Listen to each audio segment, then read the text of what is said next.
तो चलिए बच्चों, आज प्रस्तुत है प्राचाम्ष्पः तद्धिता। आज एक नया प्रकरण है इसमें, जो कि नीप के अंतर्गत पढ़ा गया है। ध्यान रखिए, हम नीप प्रत्यय पढ़ रहे हैं, उसके अंतर्गत ही प्राचाम्ष्पः तद्धिता इष्फा प्रत्यय को पढ़ेंगे। स्त्री प्रत्यय कुल कितने होते हैं? 8 होते हैं, लेकिन इस्फा की गणना वहां नहीं है। ये भी स्त्री प्रत्यय है, ठीक है, करें या न करें ये भी है, इसे पढ़ेंगे। और इसके ही सहायक सूत्र हैं 2, आयनीय पड़कचगाम प्रत्यादि नाम, इससे पहले का सा प्रत्यय। इन सूत्रों को भी हम पढ़ें। तो कुल मिलाकर के 3 सूत्र तो ये, और अगली स्लाइड में भी 2 सूत्र हैं इष्फा करने वाले ही, इन्हें पढ़ेंगे। यानी कि आज हम टोटल इष्फा प्रत्यय कहाँ होता है उसका पूरा समापन तक पढ़ लें। इष्फा प्रत्यय के विषय में आइए जानिए। सूत्र है प्राचाम्ष्पः तद्धितः। सूत्रार्थ दिया है ययन्तात स्फो वाश्यात स्त्रियां। ध्यान दीजिए, ययन्तात यहां से स्टार्ट किया, माने कि उससे यह प्रत्यय हो चुका हो, उसके बाद में स्फा प्रत्यय होता है। स्त्रियां माने स्त्रीत्व विवक्षिते, तो ययंत माने कि उससे यह प्रत्यय पहले हुआ हो, ठीक है।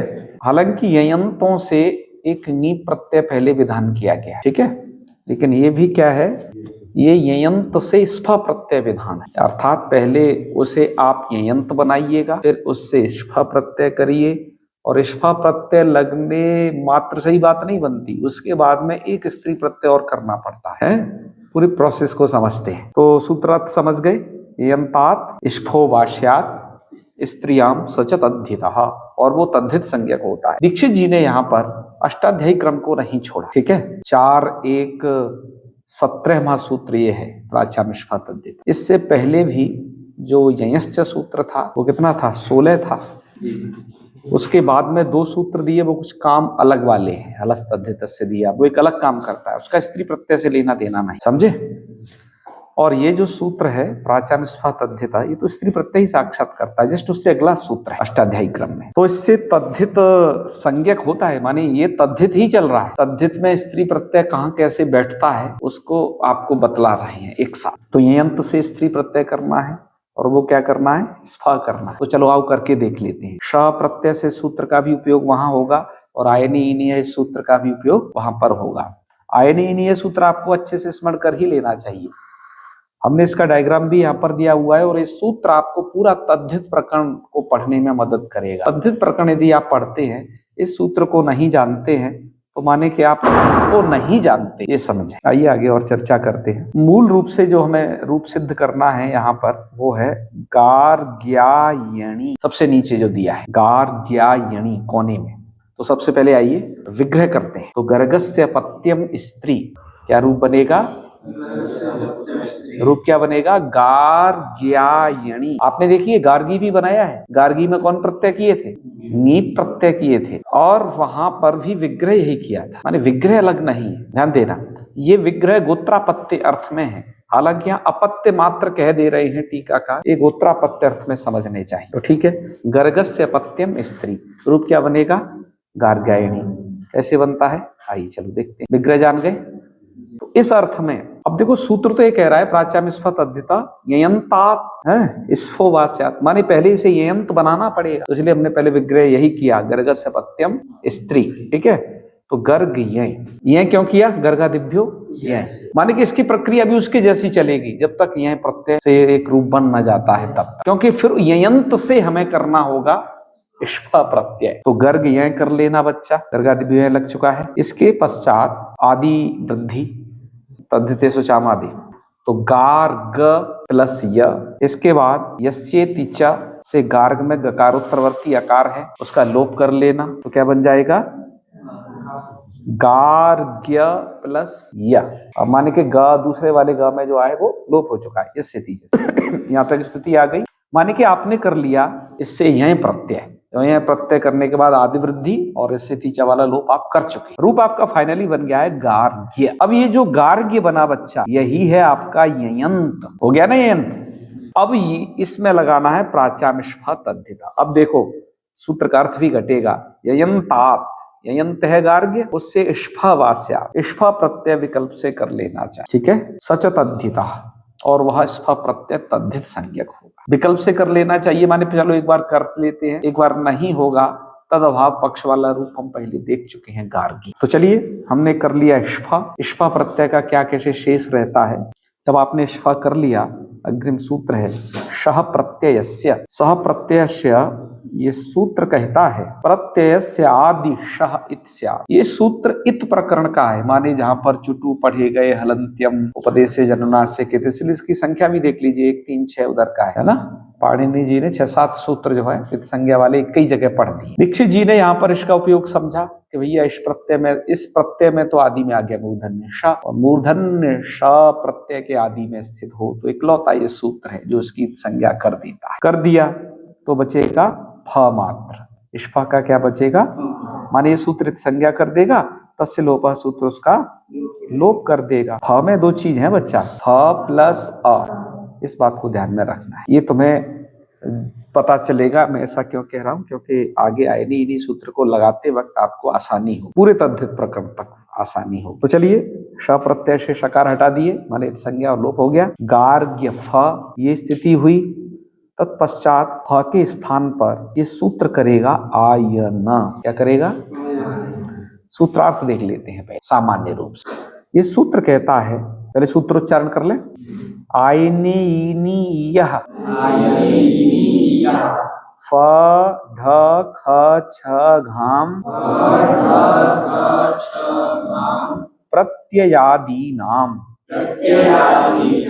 ये सूत्र बड़ा सरल सूत्र है, यथासंख्य मनोदेशा समानाम की उपयोगिता है। फ ढ ख छ घाम ये तो प्रत्यय दिए षष्ठ्यम, माने इनके स्थान पर फ ढ ख छ घाम, इन 5 के स्थान पर क्या करता है, क्रमशः करता है। आयन है, एय ईन ईय, दीर्घ ई है पहले, बाद में छोटा ई है। मैंने इसका यह डायग्राम बनाया हुआ है, अभी इसको दिखाते हैं। इस सूत्र से अभी तुम यहाँ फा को आयन कर लो, इस पूरे सूत्र के विवरण को और भी समझ लें।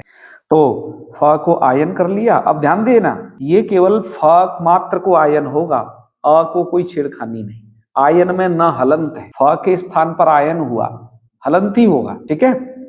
और वो जो अ है वो न में मिल जाएगा, तो आयन ये पूरा हो जाए। फाइनली आप याद ये रखें, इसमें आयन ये जो भी है उनमें जो वर्ण है वो उनके हलंत है। यदि प्रत्यय में स्थित है कहीं अ वगैरह कुछ भी, तो उसमें वो जुड़ जाता है।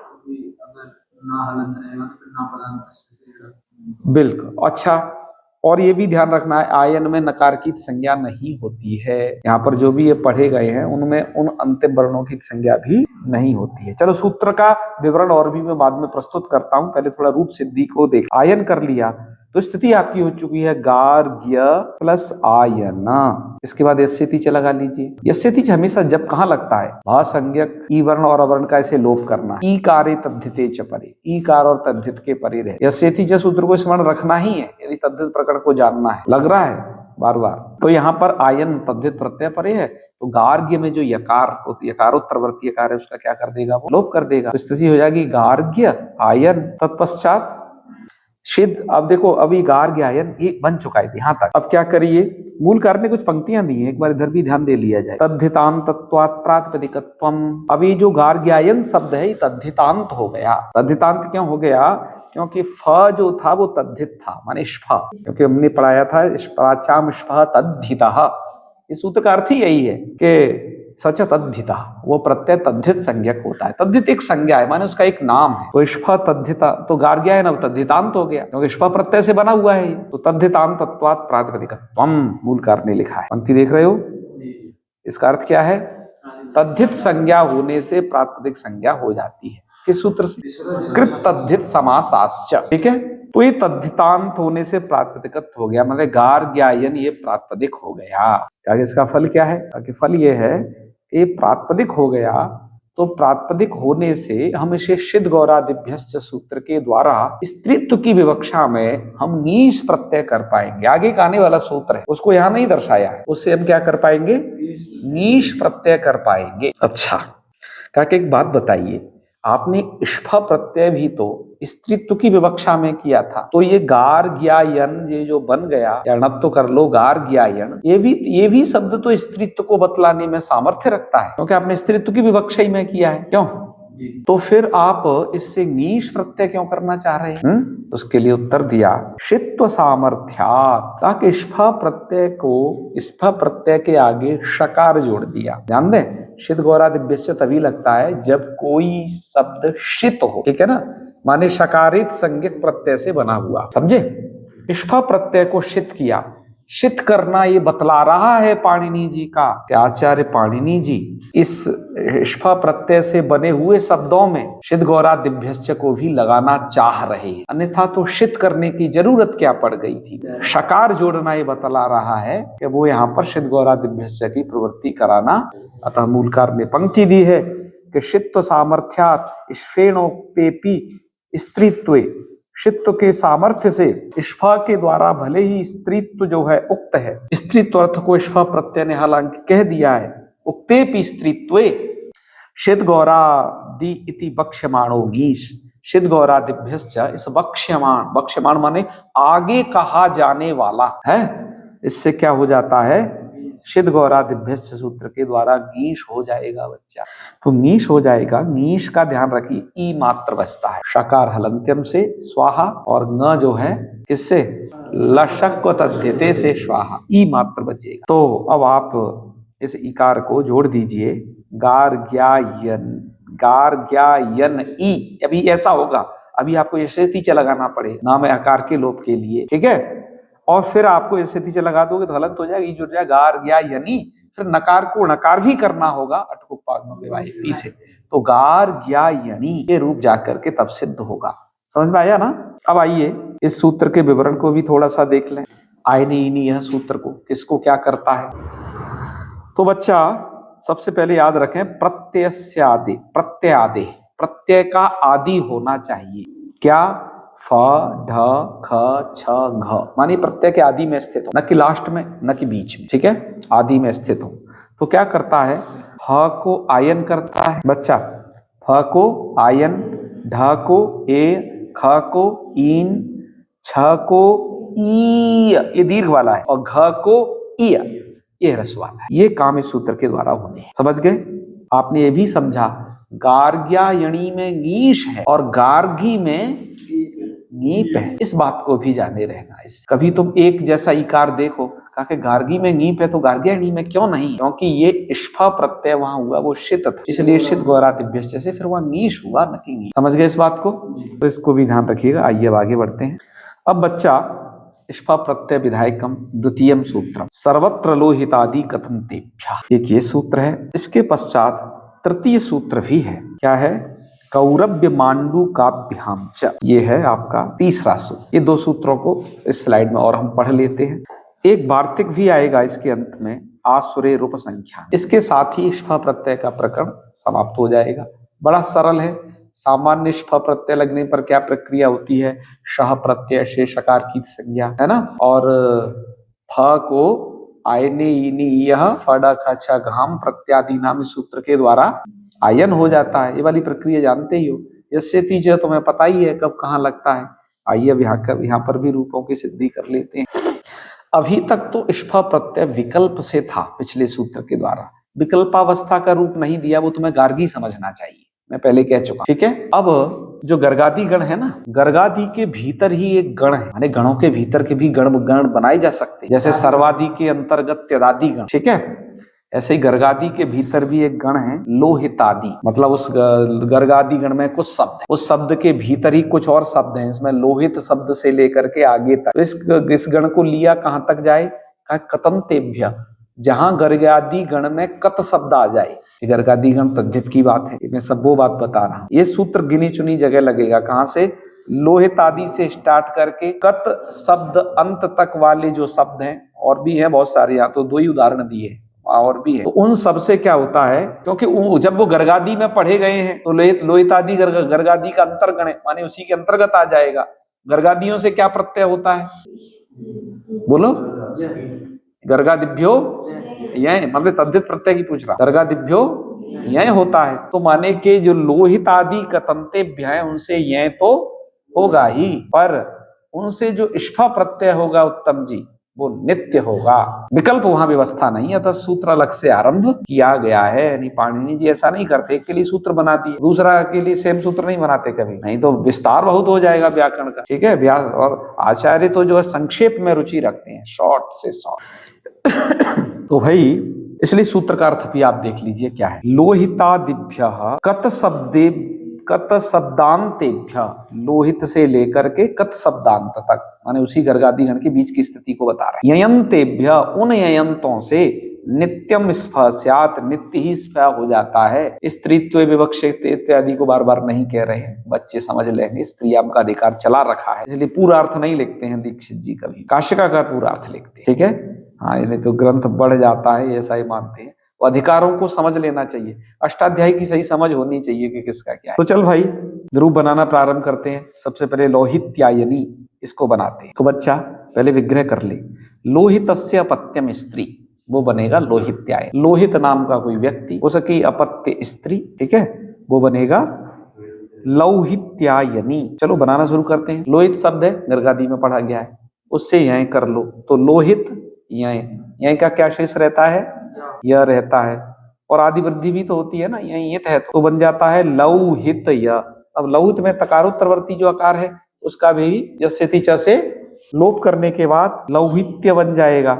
अब मुझे बताओ लौहित्य ये क्या है, ये यंत हो गया क्या? नहीं हो गया ना, यंत है। अब इससे सर्वत्र आदि, वो सर्वत्र लोहित आदि कथनते, इससे कर लीजिए, क्या कर लिए, स्फा। प्राचाम स्फा से नहीं करिए, सर्वत्र लोहित आदि कथनते से करिए। ठीक है, हाँ हाँ, इससे नित्य होगा। इसमें एक लिख गया है हालांकि प्राचाम स्फा तद्धिता, उसे हटा देना। ठीक है, तो यहाँ पर प्राचाम स्फा तद्धिता नहीं, सर्वत्र लोहित आदि कथनते, इसके द्वारा क्या कर लीजिए, नित्य ही स्फा प्रत्यय कर लीजिए। स्फा प्रत्यय करने के बाद क्या बचता है उसका, फ, शाह प्रत्यय से लग जाता है, आप जानते हो। और फ को क्या हो जाता है,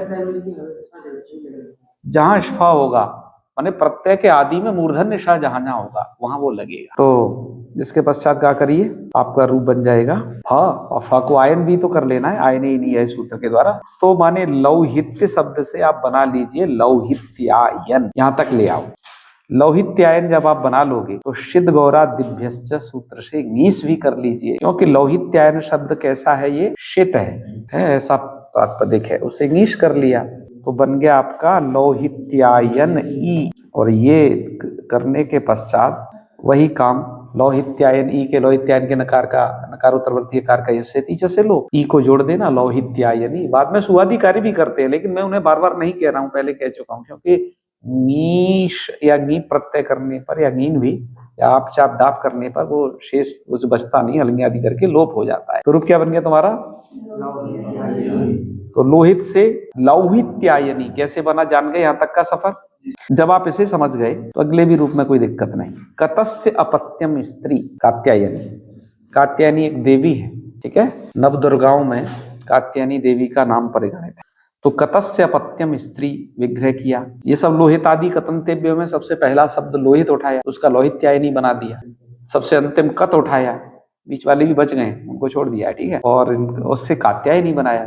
तो विग्रह कैसे, रूप कैसे बनेगा, पहले विग्रह देख लीजिए। कतस्य अपत्यम मूल शब्द है कत, कत शब्द से यह कर दीजिए, गर्गादिभ्यो यह, कत यह, और भाई आदि वृद्धि कर दीजिए, यह का यह बचेगा, और यस्य च भी लगा दीजिए ताकि आकालोप कात या, यहाँ तक स्थिति हुई। इसके बाद साथ वही सर्वत्र लोहित आदि कथनतेभ्य लगाइए यहाँ पर, है प्राचाम स्फा नहीं, तो बच्चा क्या बन जाएगा, हाँ, कात्या, स्फा का भी फ बचाइए, उसको आयन कर लीजिए, और उसको फाइनली कात्यायन यहाँ तक बना लीजिए। फिर सिद्ध गौरा दिभ्यश्च से उसे नीश करिए, तो कात्यायन ई, और फिर ऐसे तीच वगैरह जो लगा के रूप बनाते हैं, क्या बन जाएगा, कात्यायनी महामाये महायोगिन्यधीश्वर। आता है ना दुर्गा सप्तशती, आज फिर पढ़ने नहीं आया था रे, तो इसके पश्चात हमारा कात्यायनी बन गया रे।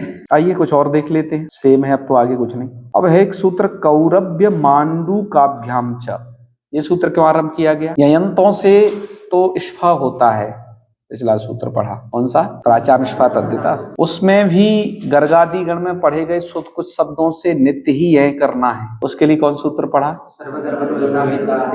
और कुछ शब्द ययंत हैं ही नहीं, उनसे भी यह करना है, इसलिए सूत्र पढ़ा कौरव्य मांडू काभ्याम च। जान गए इसकी प्रस्तावना? तो कौरव्य शब्द से और मांडू काभ्याम और मांडूक शब्द से भी च माने और ये हो जाता है, क्या हो जाता है? जो चल रहा है, चकार जो है अनुक्त का समुच्चायक है, या जो चल रहा है प्रकरण से उसे गृहीत करता है। अर्थ समझ गए? सूत्रार्थ भी देख लीजिए, वही लिखा है दीक्षित जी ने कि आभ्याम इष्फा स्यात्, आभ्याम से दोनों को लेना है, कौरव्य और।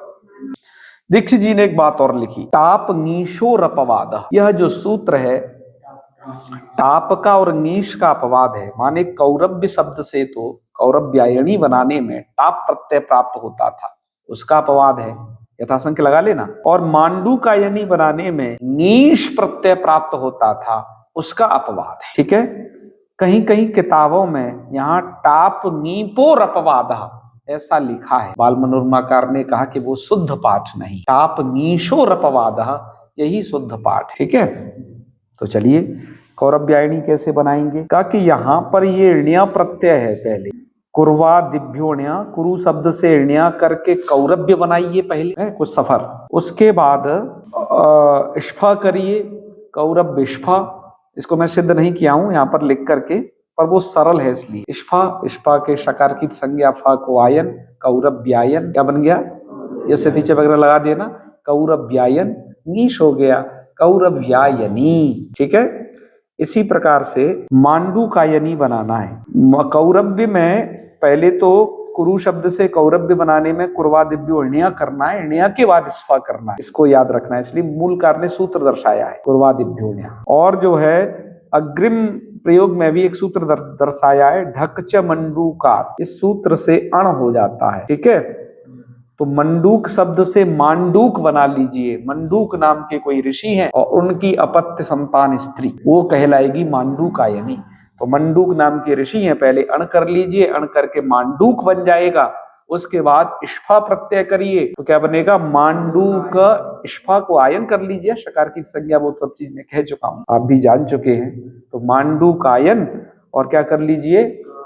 नीश कर लीजिए, इससे शिद गौरादिभ्यश्च रूप बन जाएगा मांडूकायनी। और वार्तिककार का ये कहना है जी कि इस सूत्र में कौरव्य मांडू के एक दो तो जोड़ कह दिए, तीसरा थोड़ा छूट गया है, इसे भी और जोड़ लो वहां। आसुरे उपसंख्यानम, आसुरी शब्द से आसुरी शब्द का भी उपसंख्यान कर लेना चाहिए, माने इससे भी इष्फा प्रत्यय कर लेना चाहिए। उपसंख्यान माने अधिक वचनम कर्तव्य। तो आसुर शब्द है, आसुर शब्द से इष्फा कर दो, इष्फा को आयन, आशुरायन ना कोणा आसुरायण, और नीस कर लीजिए आसुरायणी। बच्चा ये प्रकरण नीप का चल रहा था, लेकिन ये ययंतों से नीप विधान किया, उसके बाद कुछ ययंतों से एक इष्फा प्रत्यय पाणिनि जी ने विधान कर दिया, किंतु इष्फा अंतों से तो नीश होता है, इसलिए बीच में ये नीश टपक गया। वस्तुतः प्रकरण नीप का चल रहा है, आगे फिर से नीप को कहना क्रमशः शुरू कर रहे हैं अग्रिम सूत्रों से, और नीस का वस्तुतः प्रकरण आगे आएगा। यहां तक की बात समझे?